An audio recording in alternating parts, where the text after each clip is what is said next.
Ayan guys, so nagtatago yung mga crabs. Lalabas sila pag walang movement. Mautak sila, no? Ayan oh, ang bilis naman nilang maglabasan. Ayan oh. Kita nyo ba yan? Ayan oh. Pag may movement, nawawala sila. Ito mo ngayon, naglabasan sila lahat ngayon, no? Yung pala diskarte, no?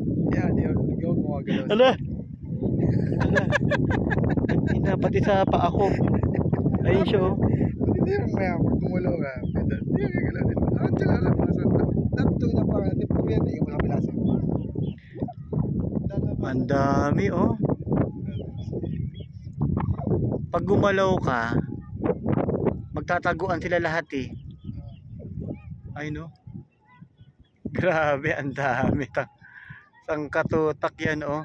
Kinakain ba yan? Hindi ko alam sir, kung nakain. Ibang klaseng crab yan, eh.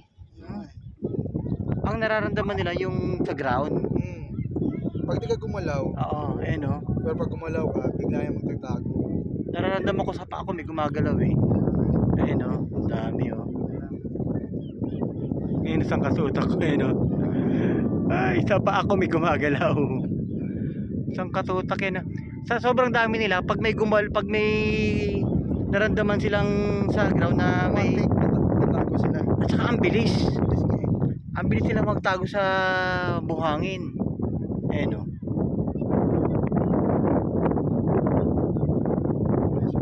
Yan, nagkatago. Yan. Ang dami o.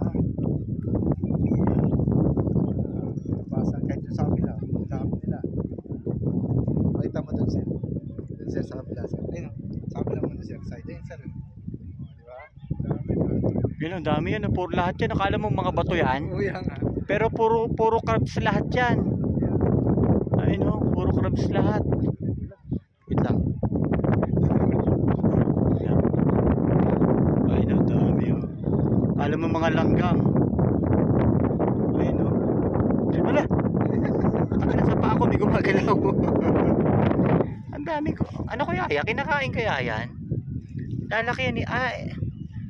Anong klaseng ano yan? Anong klaseng crab yan? Ayan oh. Ang dami oh.